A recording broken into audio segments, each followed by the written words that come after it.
Murderous memories. When I was a teenager, I had a close relationship with my best friend, Emma. She was a tomboy with a generous personality, and we loved spending time together. One day, while sitting and chatting, Emma asked me if I loved her. I responded affirmatively, knowing that my feelings for her were strong. Emma teasingly said, "Even if I were dead, you'd still love me." Without hesitation, I assured her, of course, my love for you would never fade, even in death. As time passed, we couldn't hang out as frequently due to our busy schedules. One night, as I was heading home, I noticed someone who looked like Emma standing by her house. I tried to call out to her, but uncertainty made me hesitate. Later, I discovered that she had been at the same place as the previous night, asking for a ride to the hospital to find her mother. I gladly agreed and drove her there. Upon arriving at the hospital, I greeted Emma's mother, whom I had never met before. Everything seemed normal, and I went home after dropping them off. Strangely, the next night, the same scenario repeated. I encountered Emma on the road again, and she asked for a ride to the hospital. This time, I couldn't shake the eerie feeling of deja vu. Emma's mother appeared to collect her, just like before. The following morning, I learned that my neighbor, Uncle Matt, had an accident in front of Emma's house and was taken to the hospital. When I visited him, he mentioned that Emma was involved in the accident. Surprisingly, when the police investigated Emma's house, they found no one there. Acting on a hunch, they decided to check the nearby garbage dump, and there they discovered Emma's lifeless body. Devastated by the news of her murder, I rushed to the scene of the accident to confirm if it was truly Emma. The sight of the key tattoo on her body confirmed my worst fears. Emma had been shot point blank from behind, her body discarded like trash. The police estimated she had been dead for several days. Confused and grief-stricken, I shared my experiences with my friends, who suggested that I might have a sixth sense that allowed me to communicate with spirits. Determined to find answers, I revisited the places where I had encountered Emma before her death. At one of those locations, I stumbled upon her bracelet and a notebook that seemed to belong to her. As I read the chilling contents of the notebook, I discovered that Emma had been involved in a dark world of drugs, and it detailed the events leading up to her murder. Overwhelmed and terrified, I decided to report everything to the police. Together, we found the notebook and, to my shock, discovered an old disused cemetery nearby.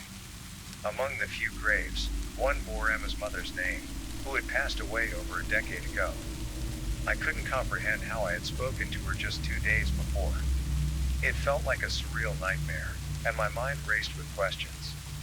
The police eventually caught the person responsible for Emma's death, who confessed that he had killed her to silence her involvement with drugs. He revealed that he had arranged to meet Emma at the dump site that night, where he shot her and buried her body.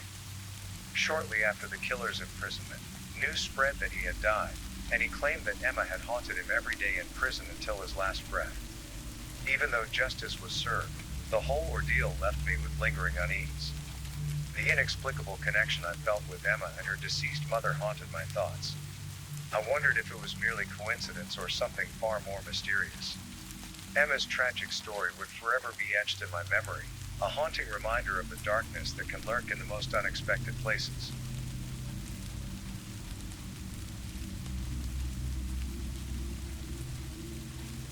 One gloomy evening, my phone rang with a mysterious call. A chilling gust of wind whispered through the receiver, sending shivers down my spine. Unsure of who or what was on the line, I quickly hung up, trying to dismiss the eerie feeling that lingered. Moments later, the phone rang again, and this time, an old man's voice greeted me. He asked if I had experience dealing with termites. Surprised by his question, I cautiously replied that I could help. The old man then requested to meet at a house plagued by termites, so we could discuss the details. Curiosity got the better of me, and I decided to explore the place with my friend. However, locating the house proved to be a challenge. Seeking help, we stumbled upon a grocery shop where we met a grandma. She pointed us towards a steep forest but warned us against going there in the dark. Determined to check the location before the next day's work, I assured her it was just a quick visit. After an arduous journey through tall grass and dense trees, we finally reached the house. Its desolate appearance suggested it had been abandoned for years. Inside, ancient furniture and cobwebs filled the rooms, adding to the unsettling atmosphere. As we searched, we stumbled upon a picture of the old man hanging on a wall, and beneath it lay a pile of rotten fruit. My friend froze, unsettled by the discovery. I couldn't blame him. It felt like something wasn't right. We decided to leave the house, but as we turned to go, a bone-chilling figure appeared before us, the haunting presence of the old man. Fear gripped us, and we ran towards our car, desperate to escape. To our horror, the car keys were nowhere to be found. Panic surged through us, and we fled to seek help at the grandma's shop. However, upon arrival, the shop vanished without a trace, leaving us bewildered and terrified. Exhausted and overwhelmed, we were unable to run any further. Just then, a familiar face appeared, the native, Alex. Without saying a word, he took us away from that nightmarish place. We found refuge in a hotel, but sleep eluded us, haunted by the events of the day. The next morning, we called Alex again, asking him to drop us off at the grandma's shop to thank her and search for the missing car key. Oddly, Alex hesitated, choosing to park nearby instead, promising to explain later. Back at the house, we searched desperately and finally found the key hidden under the old man's picture. Alex seemed disturbed, muttering something about not wanting to disrespect the old man and mentioning bringing him to look for things. Intrigued, we decided to explore the house further. There, we stumbled upon evidence of termites, just as the old man had warned. A peculiar connection seemed to form, compelling us to fulfill the old man's wish and exterminate the termites. During the task, my friend made a surprising discovery, a dusty old phone, seemingly belonging to the old man, the same phone that called us earlier. We completed the termite extermination and left the house in the company of Alex. He then shared unsettling details about the tall grass surrounding the house and the grim fate of the old man decade ago. He had drowned in the nearby swamp. In a twist of fate, we stumbled upon the lifeless body of the old man floating in the swamp, revealing the tragic truth behind his appearance. To our astonishment, we learned that the old man was Grandma's husband, and her grief had led to her death. Before departing, I playfully wished the old man good health and wealth, never suspecting it would come true. Later, I won the lotto, leaving me both grateful and unsettled about the inexplicable events we had encountered. The story concludes with a haunting realization that some mysteries are better left unsolved, and the veil between the living and the dead may be thinner than we think. The chilling experience will forever be etched in our minds, a tale of curiosity and consequences that would stay with us for the rest of our lives.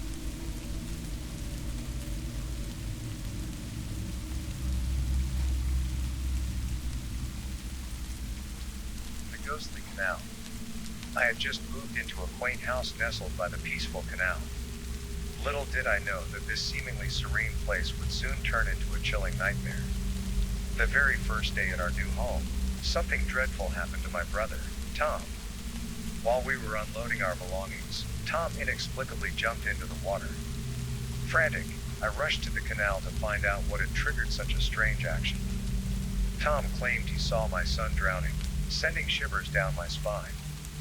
But when I checked, my child was safe and sound, sleeping in his room. Bewildered and relieved, I told Tom to swim back to shore, but as he struggled, he felt something gripping his leg underwater. With the strength of panic, he shouted for help, and I reached out to pull him up, only to be startled by the eerie sensation of a cold, human-like hand. Eventually, we managed to get him out of the water, but the bizarre incident left us all with lingering questions. 2 weeks later, my friend Moore came to visit, and we decided to take a late-night boat ride along the canal. At 11 p.m., we set sail, enjoying the calm waters and cool breeze. However, our tranquility was interrupted when a window creaked open from a nearby house. An old woman's voice, which we assumed belonged to a grandmother, scolded us for disturbing the villagers with our loud boat. Puzzled, we agreed to turn the boat back, but as we sailed, an unexplainable force seemed to lift the front of the ship, almost as if something wanted to guide us back towards the grandmother's house. Moore, becoming increasingly curious, shone his flashlight toward the canal. To our horror, we saw a dim figure on the water's surface, gradually becoming clearer. It was a human head, slowly ascending to reveal a towering shadow standing in the middle of the canal. Panic engulfed us as we shouted, unsure of what to do. Then, the grandmother's voice spoke again, ordering us to leave. The voice echoed through the air, and the large figure vanished in an instant. Back at home, we tried to make sense of what had happened. Moore asked if we heard the voice, and I confirmed that it was indeed the grandmother's voice we heard earlier. But Moore insisted that the shadow we saw was different. It was the grandmother's shadow on the water. Confused, we pondered over the strange occurrences, unable to find any logical explanation. The following morning, curiosity got the best of me, and I ventured to the spot where we had taken the boat ride. There, I discovered an abandoned house by the canal, surrounded by dense forests. Amongst the overgrown bushes, I noticed old women's clothes and spirit shrines, which sent shivers down my spine. The pieces of the puzzle fell into place. The ghostly shadow we encountered must have emerged from the disturbed spirit shrine, angered by our intrusion into its realm. It seemed the spirit had played a dangerous game with us, trying to capsize our boat, yet Grandma's voice, which we believed to be a protective force, had kept us safe.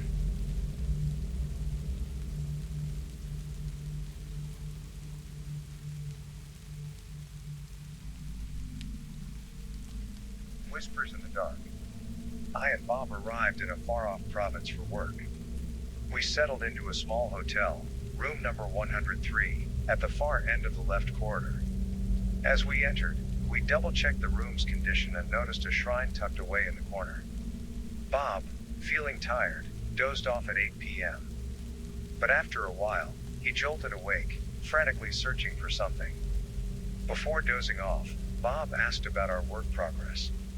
If it was nearly done, he wanted to hurry, shower, and sleep. Once the work was complete, I headed for a shower, preparing for bed. It was already 12:30 a.m. My dreams took me on a winding road, but I sensed that the car was tilting as if being crushed and tumbling off a cliff. Aware that it was a dream, I struggled to wake up but couldn't. Panicking, I attempted everything to rouse myself until I finally succeeded. I woke up lying on my side, facing the bathroom, but my right arm and waist were numb. When I turned around, I glimpsed a black leg resting on my waist.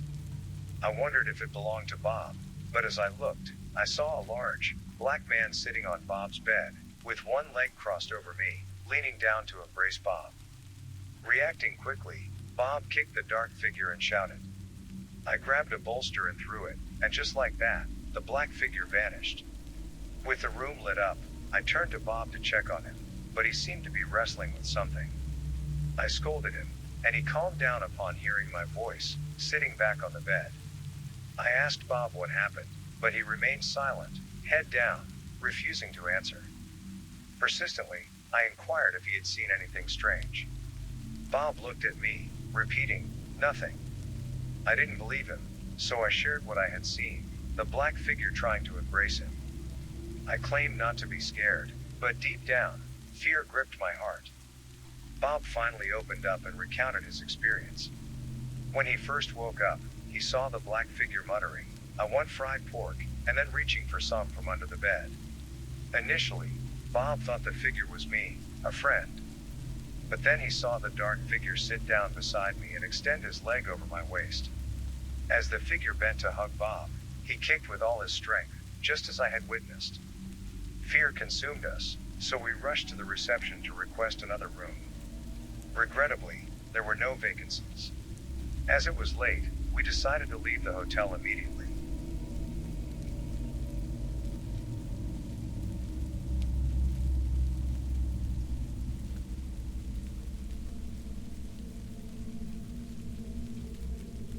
I woke up to the sound of my alarm clock, dreading the long day ahead.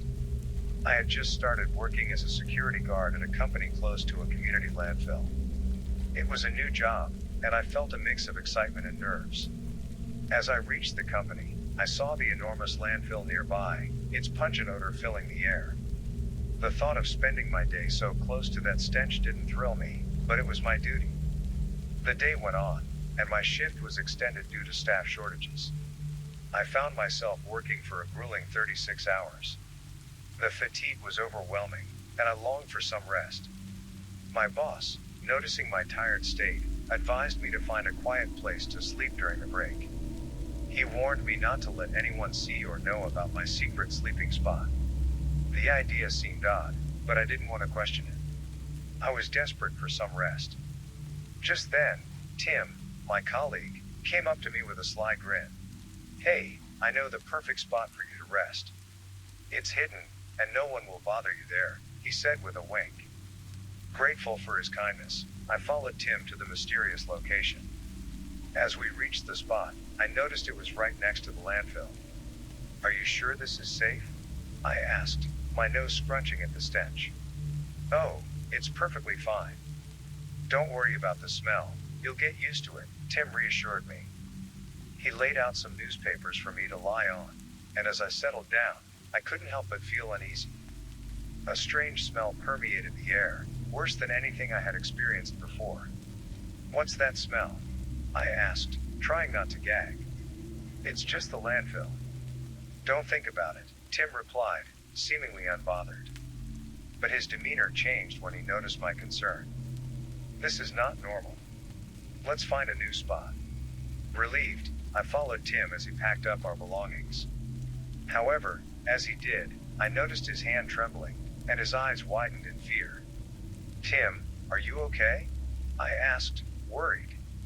He didn't answer, but suddenly, he fell to the ground, unconscious. I shook him, trying to wake him up, but he wouldn't respond. Panic set in as I had no idea what was happening. I decided to take him back to the guardhouse for help. As we got there, Tim regained consciousness, but he looked terrified. "What happened, Tim? Are you all right?" I inquired, hoping he would explain. I saw something horrifying," he stammered. "A woman. She was dead, and her head was missing. She was clinging to your neck." I couldn't believe what he was saying. It sounded like a nightmare. "Are you sure you didn't just imagine it?" I asked, hoping it was a result of exhaustion. "No, I swear it was real. We have to get help," Tim pleaded, his fear palpable. The next day, still shaken by the events, I decided to seek the advice of a local shaman. I needed to understand what had happened and how to protect myself. The shaman listened carefully to my story, nodding as I recounted the chilling encounter at the landfill.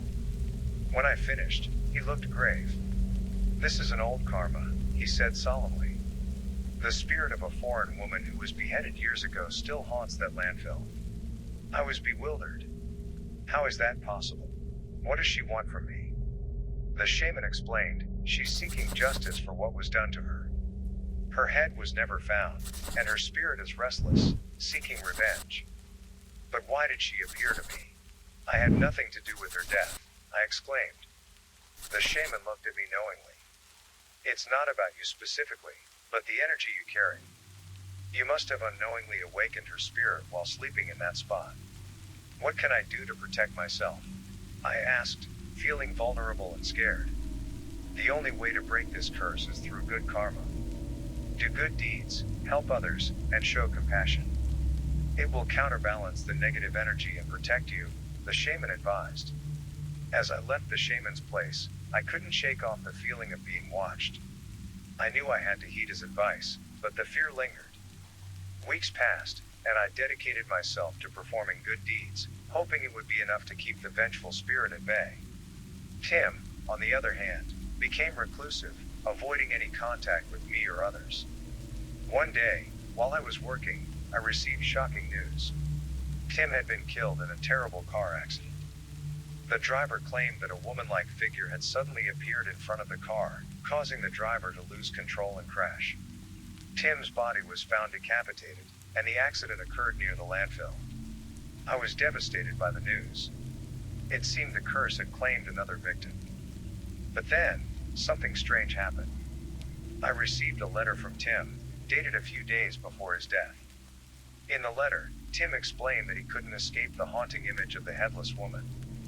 He felt tormented by guilt as if he had a connection to her fate. He decided to revisit the landfill to confront the spirit and ask for forgiveness, hoping it would end the curse. But as he stood near the spot where we had slept, he saw the ghostly figure again, and in his fright, he accidentally stepped on a sharp piece of glass. The glass pierced his neck, causing him to lose consciousness and bleed out. Reading the letter, I realized the truth. Tim's guilt and fear led him to his tragic end. He had been consumed by the curse, and his attempt to find closure only sealed his fate. From that day on, I lived with the knowledge that the spirit of the headless woman was still out there, seeking justice. But I learned an important lesson about the power of karma and the consequences of our actions. I continued to do good deeds, not only to protect myself but also to honor the memory of Tim. The horror of that night at the landfill still haunted me, but it also taught me the value of compassion and the importance of seeking redemption. As I go about my life, I can't help but wonder if the headless woman's spirit will ever find peace. But I take solace in the fact that I have found my sense of peace through the pursuit of good karma. And in the end, that's all we can do in the face of the unknown horrors that may lurk in the shadows of our world.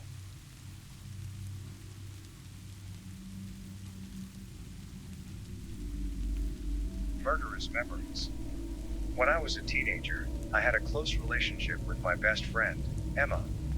She was a tomboy with a generous personality, and we loved spending time together. One day, while sitting and chatting, Emma asked me if I loved her. I responded affirmatively, knowing that my feelings for her were strong. Emma teasingly said, "Even if I were dead, you'd still love me." Without hesitation, I assured her, "Of course, my love for you would never fade, even in death." As time passed, we couldn't hang out as frequently due to our busy schedules. One night, as I was heading home, I noticed someone who looked like Emma standing by her house. I tried to call out to her, but uncertainty made me hesitate. Later, I discovered that she had been at the same place as the previous night, asking for a ride to the hospital to find her mother. I gladly agreed and drove her there. Upon arriving at the hospital, I greeted Emma's mother, whom I had never met before. Everything seemed normal, and I went home after dropping them off. Strangely, the next night, the same scenario repeated. I encountered Emma on the road again, and she asked for a ride to the hospital. This time, I couldn't shake the eerie feeling of déjà vu. Emma's mother appeared to collect her, just like before. The following morning, I learned that my neighbor, Uncle Matt, had an accident in front of Emma's house and was taken to the hospital. When I visited him, he mentioned that Emma was involved in the accident. Surprisingly, when the police investigated Emma's house, they found no one there. Acting on a hunch, they decided to check the nearby garbage dump, and there they discovered Emma's lifeless body. Devastated by the news of her murder, I rushed to the scene of the accident to confirm if it was truly Emma. The sight of the key tattoo on her body confirmed my worst fears. Emma had been shot point blank from behind, her body discarded like trash. The police estimated she had been dead for several days. Confused and grief-stricken, I shared my experiences with my friends, who suggested that I might have a sixth sense that allowed me to communicate with spirits. Determined to find answers, I revisited the places where I had encountered Emma before her death. At one of those locations, I stumbled upon her bracelet and a notebook that seemed to belong to her. As I read the chilling contents of the notebook, I discovered that Emma had been involved in a dark world of drugs, and it detailed the events leading up to her murder. Overwhelmed and terrified, I decided to report everything to the police. Together, we found the notebook and, to my shock, discovered an old disused cemetery nearby. Among the few graves, one bore Emma's mother's name, who had passed away over a decade ago. I couldn't comprehend how I had spoken to her just 2 days before. It felt like a surreal nightmare, and my mind raced with questions. The police eventually caught the person responsible for Emma's death, who confessed that he had killed her to silence her involvement with drugs. He revealed that he had arranged to meet Emma at the dump site that night, where he shot her and buried her body. Shortly after the killer's imprisonment, news spread that he had died, and he claimed that Emma had haunted him every day in prison until his last breath. Even though justice was served, the whole ordeal left me with lingering unease. The inexplicable connection I felt with Emma and her deceased mother haunted my thoughts. I wondered if it was merely coincidence or something far more mysterious. Emma's tragic story would forever be etched in my memory, a haunting reminder of the darkness that can lurk in the most unexpected places.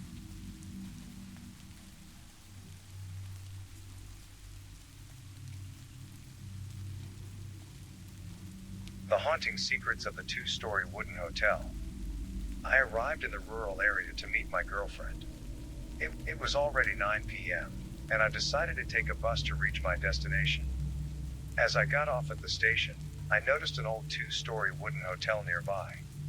Feeling tired and the night being dark, I decided to stay there for the night. The hotel staff greeted me, and I asked for a room. They informed me that there was one room available on the second floor.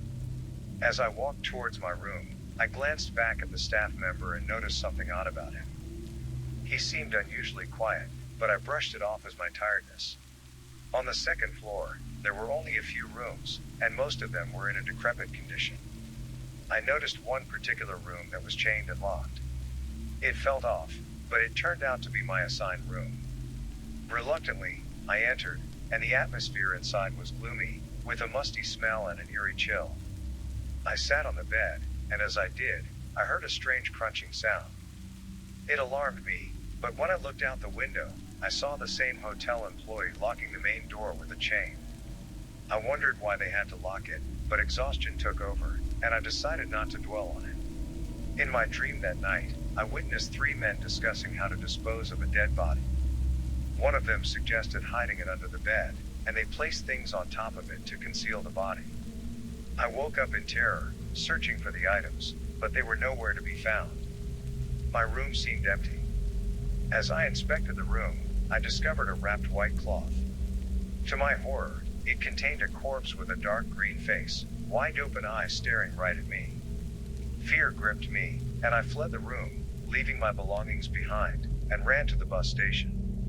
Arriving at the station at 5 a.m., I realized that my things were still at the hotel. Desperate to retrieve them, I approached a bus driver and asked if he knew anything about the hotel. He informed me that there had been a murder there involving a foreigner. Curiosity mixed with fear, I hired the driver to take me back to the hotel. Upon reaching there, I asked the hotel staff to contact the room and retrieve my belongings. However, they seemed puzzled and said no one stayed in that room the previous night. Confused and scared, I asked them to take me up to the room to find my things. As we entered, to my surprise, my belongings were neatly placed on the bed, just as I left them. The staff couldn't believe it, saying there was no guest in that room yesterday. I was shaken to my core, wondering how this could be possible. Had I dreamt the entire terrifying encounter? The hotel staff assured me that no other employee managed the hotel. My mind raced, trying to make sense of the inexplicable events. As I left the hotel with my belongings, I couldn't help but wonder about the truth behind the haunting and eerie dreams that had plagued me. It seemed as though the hotel held secrets beyond my understanding, and I couldn't shake off the unsettling feeling that it wasn't just a mere dream. The enigmatic experience left me with lingering questions and the realization that sometimes, reality can be more haunting and mysterious than anything we encounter in our nightmares. The rural area, once a place of simple serenity, now held a chilling secret that would forever be etched in my memory.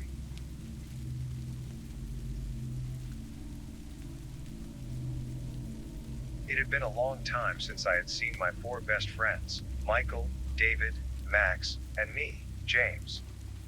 We decided to have a reunion party since we missed each other so much. The next day, we gathered and Max suggested going to his relative's abandoned house, as it might be a fun and spooky place to prank each other. Late that night, we arrived at the creepy house and started our ghost hunting adventure. Michael suggested playing with an Ouija board, and we all agreed. He went to get the equipment, and while he was away, Max and I didn't feel the fear around us. We were too caught up in our old memories. When Michael returned, with determination in his eyes, Michael dared the mysterious presence. If the mystical things are real, you don't need to move the glass to answer. Come whisper in my ear. They all sat together, waiting for a response, but it seemed like nothing was happening. Undeterred, Michael continued to challenge the unknown. He marched downstairs to the front of the house, heading straight for the shrine. There, he found it, a dancing lady ghost figurine. Michael picked it up and returned to his friends, placing the eerie doll in the center. Jamie asked him why he brought it, to which Michael replied, "When you invite a guest properly, they won't refuse. I brought this doll to find out who came." After that, They continued to play. But nothing happened that day. All 4 people went home because it was very late at that time. 2 days later, David called me in a panic, asking if he could stay at my place because he couldn't bear what was happening. David says, "I'll tell you, let me go to your house first." After arriving, David told Jamie that I haven't slept in the past 2 days. Why? I could hear the music playing in my head. And every time I open my eyes, I will see a dancing woman ghost during the dance, her arms stretched out until they touch the ceiling and her gaze turned to David with a smile on his face. Doing it back and forth, David couldn't stand it, so he ran away and called you. But Jamie thinks what David said is nonsense, but tried to listen and convince David to return to the house. After 4 days, David disappeared from his house without a trace. I went to Michael's house. James narrated David's chilling encounter with the ghost, and how David had mysteriously disappeared afterward. As they discussed the strange events, Michael's girlfriend, Anna, was quietly listening. Concerned, James asked Michael if he found anything, to which Michael replied in the negative. But then he added, "But I wish my wife could be a dancing ghost." As soon as those words left Michael's lips, Anna let out a blood-curdling scream and sat there, trembling and crying. Confused and embarrassed, James tried to ease the tension by saying, "Come on, what's going on? This must be some kind of joke." However, Michael turned around and firmly declared, "No, this is my wife, and I can do whatever I want. She is my wife." The eerie revelation sent shivers down my spine, leaving me in a state of unease and disbelief. As soon as James rises from the table, a horrifying scene unfolds before him. Michael suddenly grabs a gun and shoots Anna without any warning, causing her to collapse to the ground. Shocked and trembling, James stammers, "What are you doing, Michael?" Defiantly, Michael looks at James and replies, "Why can't I do it?" Without a moment's hesitation, he turns the gun on himself and takes his own life. The room falls into silence, filled with an overwhelming sense of dread and disbelief. James is left traumatized by the horrific events that have just unfolded before his eyes, haunted by the chilling question of why his friend committed such a heinous act. In a state of shock, James sat still for a while, trying to comprehend the horrific scene before him. Finally, he mustered the courage to hurry towards the front of the house, desperate to escape its haunting grasp. As they reach the front of the house, an eerie music fills the air, and to James's disbelief, Michael and Anna rise from the ground and start dancing to the haunting rhythm. Unable to make sense of the inexplicable sight, James is filled with terror and flees the house as fast as his legs can carry him. The chilling encounter with the dancing figures leaves him shaken to the core, and he can't erase the haunting image from his mind. Later, I discovered that both Michael and Anna had been dead for 3 days before I even went to see them. It was incomprehensible and eerie. Now only Max and I were left, as David had also vanished. Confused and desperate, I sought advice from my father. He suggested that I go back to the haunted house and apologize for what happened. After that, Jamie traveled to the same house that was Max's relative's house. When James arrived, he made an apology with what I had done that day. After completing the apology, I immediately returned. At the moment that he was walking down from that house, the eyes glimpsed pictures hanging in the house. The unexpected thing that happened was that the photo belonged to Max, which looked old and dusty. It's like it's been a year, and what's even more shocking is that there is a message written under the picture that is the date of Max's death, which is 1 year ago.